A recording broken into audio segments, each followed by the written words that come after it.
Hello everyone, welcome back to Agam Webinars. So today we are going to learn about the anatomy of pharynx. But before that, let's have a look at a medical scenario. On a very fine day, people had gathered in a birthday party and they were happily enjoying their dinner delight. Suddenly, one man starts coughing vigorously and he faces difficulty in breathing. And he's about to faint. Everyone around him is panicked and baffled what to do. They were clueless. But fortunately, one medical personnel rushed to the place and he performed Heimlich maneuver and saved the person. Now what had happened to this man? Yes, you guessed it, he was choking. Alright, what is choking? The food that we eat normally enters into the buccal cavity and after chewing it goes to the oropharynx, laryngopharynx, esophagus, so on and so forth. But sometimes, unfortunately, like when we talk and eat, the food bolus might take diversion into the respiratory tract and causes obstruction there. Now this causes difficulty in breathing and in some very serious cases it can even lead to death due to asphyxia. Alright, so we are not going to concentrate on the physiology here, but what I want you to know here is the pathways for food and air, it crosses in the oropharynx, right? It is the middle part of the pharynx.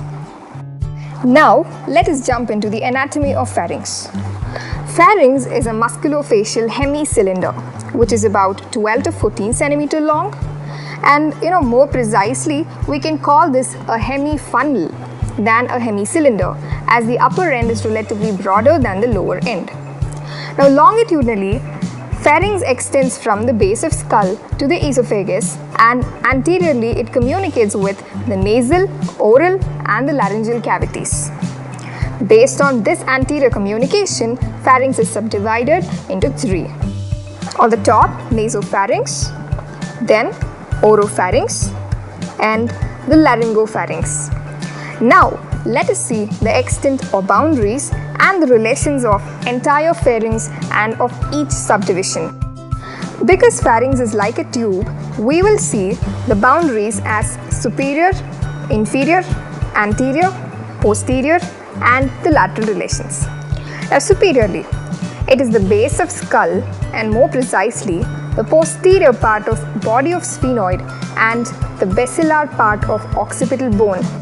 That forms the boundary there. Now inferiorly, pharynx is continuous with esophagus and this ends at the level of C6 vertebra posteriorly. Anteriorly, as I mentioned earlier, we have nasal, oral and the laryngeal cavities. Posteriorly, there is prevertebral fascia which is separated from the pharynx by loose areolar tissue. Laterally, there will be neurovascular bundle and the styloid process and muscles attached to it. Alright, now the boundaries of each subdivision separately. First we will see the nasopharynx. The roof of the nasopharynx is the same as that of the pharynx on the whole. So the body of sphenoid and the basilar part of occipital bone form the roof. Floor is formed by the soft palate and the pharyngeal isthmus. Now what's pharyngeal isthmus? It's the opening between the nasopharynx and the oropharynx. Anteriorly, the boundary is posterior nasal aperture through which the nasal cavity and the nasopharynx communicates. Posterior wall is formed by the sloping surface of the roof and the anterior arch of the C1 vertebra. Laterally, we have the medial pterygoid plate of sphenoid bone. Now coming down to the oropharynx. The roof is the same as that of the floor of nasopharynx. So it's soft palate and the pharyngeal isthmus. The floor is formed by the posterior 1/3 of the tongue and the interval between tongue and epiglottis. The anterior wall is incomplete and formed by the oropharyngeal isthmus and the pharyngeal part of the tongue. What's oropharyngeal isthmus? It is the communication between the oral cavity and the oropharynx. Now this is closed during deglutition, that's swallowing, to prevent the regurgitation of food from pharynx to the mouth back again. The posterior wall is formed by the C2 vertebral body and the upper part of the C3 vertebral body. And laterally, we have the pterygomandibular raphe, mandible, tongue, and hyoid bone. Now coming further inferior, we have the laryngopharynx. Here, the anterior wall is formed by the laryngeal inlet and the posterior surface of larynx. The posterior wall is formed by the bodies of C3, C4, C5 and C6 vertebrae. Now the lateral wall is formed by the thyroid cartilage and the thyrohyoid membrane. And as we know, the roof is going to be the floor of the oropharynx and the floor is going to be the continuation with the esophagus. Now that we have an idea about the extents, let's see about the pharyngeal wall. Now, as we mentioned, pharynx is a musculofacial cylinder. So the wall is mainly made of fascia and the muscles sandwiched between the fascia. So let's see the details of the layers from the inner aspect. The first layer from the interior aspect is the mucosal membrane. It's followed by the pharyngobasilar fascia, and then we have the muscular coat. Over that, we have the buccopharyngeal fascia. Now don't get confused with the pharyngobasilar and the buccopharyngeal fascia. You can remember it as the pharyngobasilar fascia is the innermost fascia of the pharynx, right? So because it's pharynx, pharyngo is given preference on the inner aspect. Now, the mucous membrane is continuous with the eustachian tube, nasal cavity, mouth, larynx and the esophagus. And about the pharyngobasilar fascia, it is the fibrous thickening of the submucosa. This particular fascia is thicker in two regions, one in the first pharyngeal gap and the other is posteriorly where it forms the pharyngeal raphe, otherwise called as the median fibrous raphe. We'll see that in a couple of minutes. Now, muscular coat is made of two layers, the outer layer of constrictor muscles and an inner layer of longitudinal muscles. So the outer constrictors are circularly oriented muscles and they include a pair of superior constrictors, a pair of middle constrictors and a pair of inferior constrictors. Now these are arranged like three flower pods without a base, placed one over the other. So inferior overlaps the middle, middle overlaps the superior. And here the inferior constrictor muscle has two parts. One is the thyropharyngeus, which is made of oblique fibers, and the cricopharyngeus, which is made of transverse fibers. Alright, so these muscles have different originating points, but all of them get inserted into the common pharyngeal raphe, otherwise called the median fibrous raphe. Now, what are the originating points for these muscles?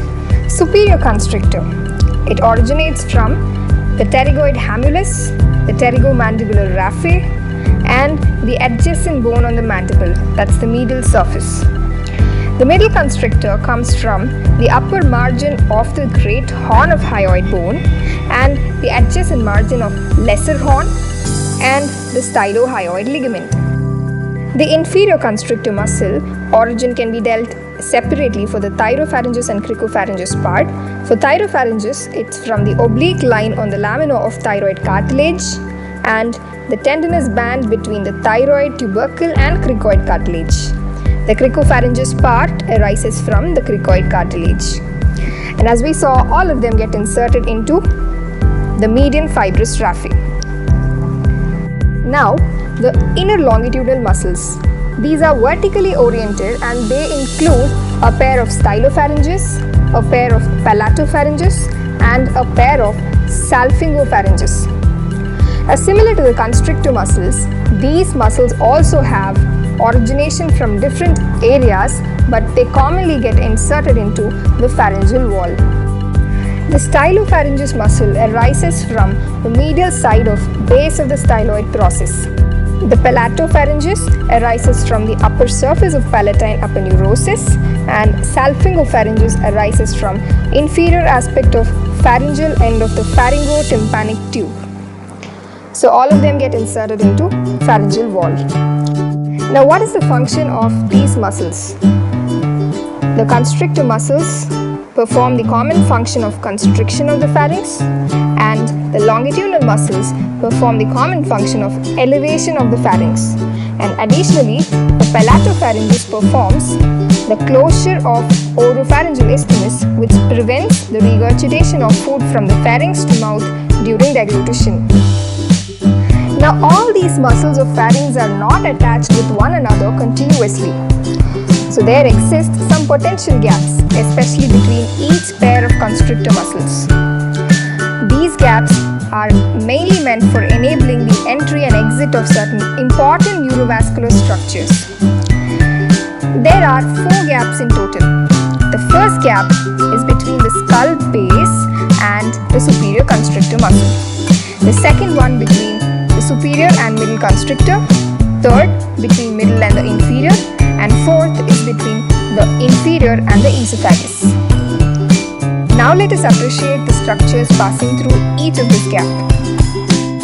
In the first gap, the auditory tube, levator palatine muscle, and the ascending palatine artery are the structures. In the second gap, we have stylopharyngeus muscle and glossopharyngeal nerve, its 9th cranial nerve. In the third gap, we have internal laryngeal nerve and superior laryngeal vessels. In the fourth gap, there is recurrent laryngeal nerve and inferior laryngeal vessels. Out of the 4 gaps, the largest and the most important gap is the one between superior and the middle constrictor muscles. It forms the floor of the mouth and is triangular in shape. So this is called the oropharyngeal triangle.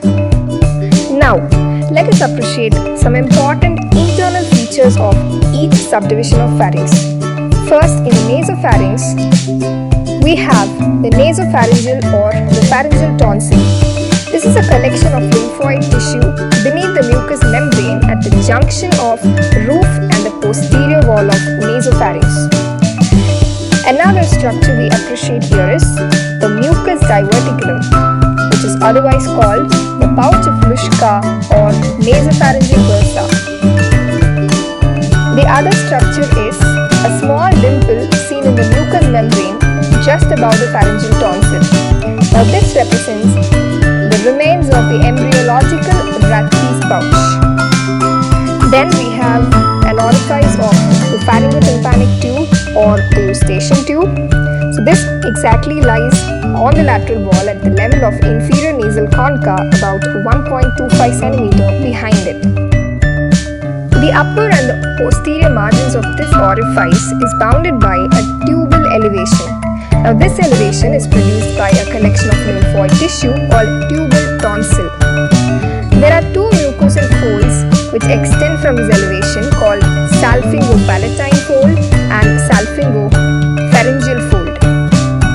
Then we have a recess here, which is a deep depression behind the tubal elevation, which is called the pharyngeal recess or the fossa of Rosen-Muller. Now coming to the oropharynx, here on the lateral wall, we can appreciate the palatine tonsils on either side. They lie between the palatoglossal and the palatopharyngeal arches just posterior to the oropharyngeal isthmus.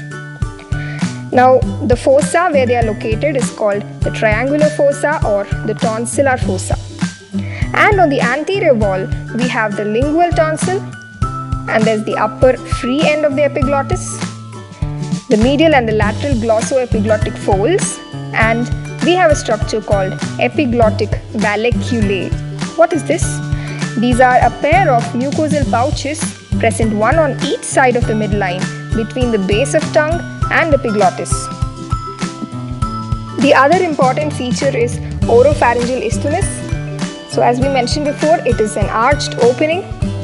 This is present between the 2 palatoglossal folds, through which the oral cavity is communicating with the oropharynx.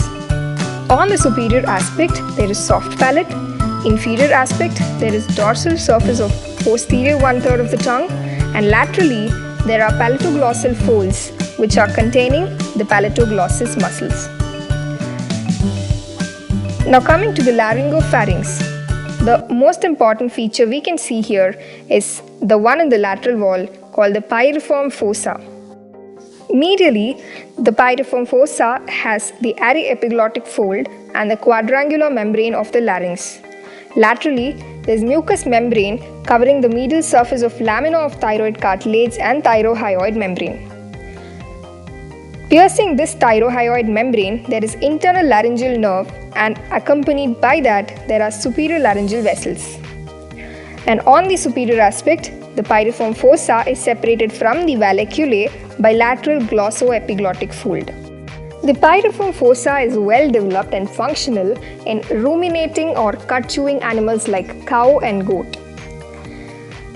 And sometimes this pyriform fossa is also referred to as the smuggler's fossa because artificially this fossa is deepened by the smugglers for carrying the smuggled goods like diamonds in the fossa.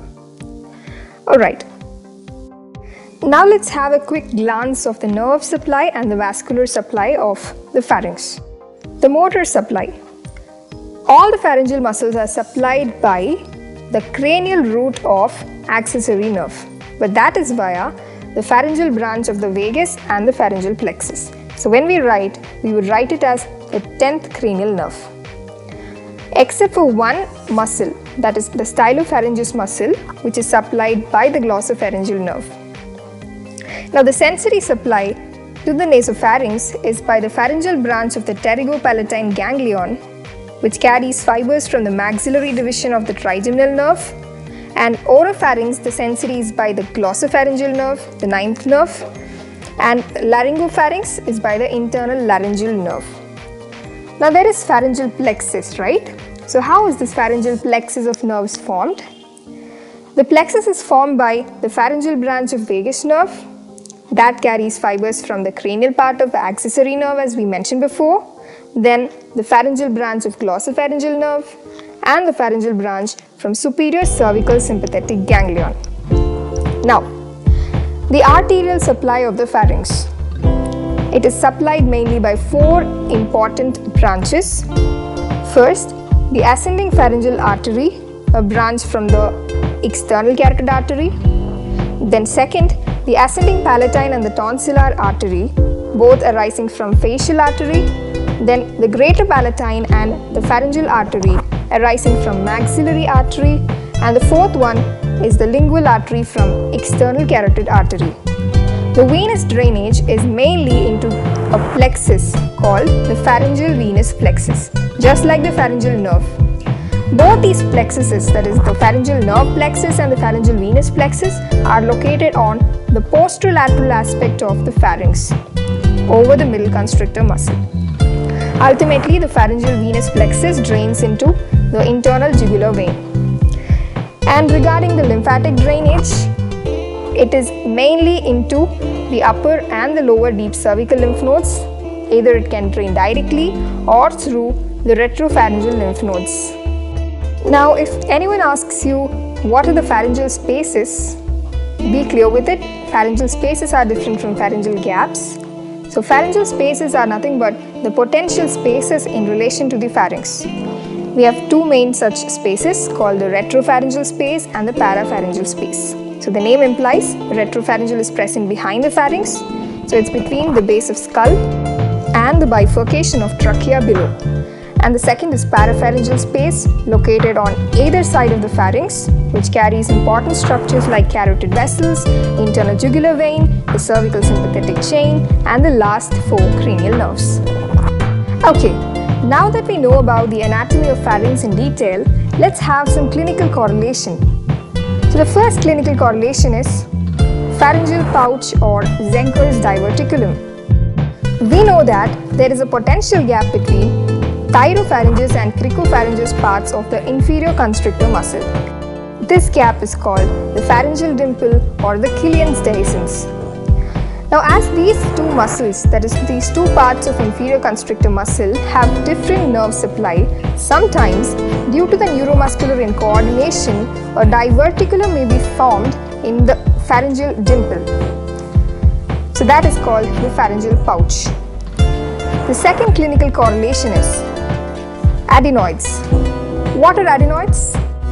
These are the nasopharyngeal tonsils that enlarge due to infection.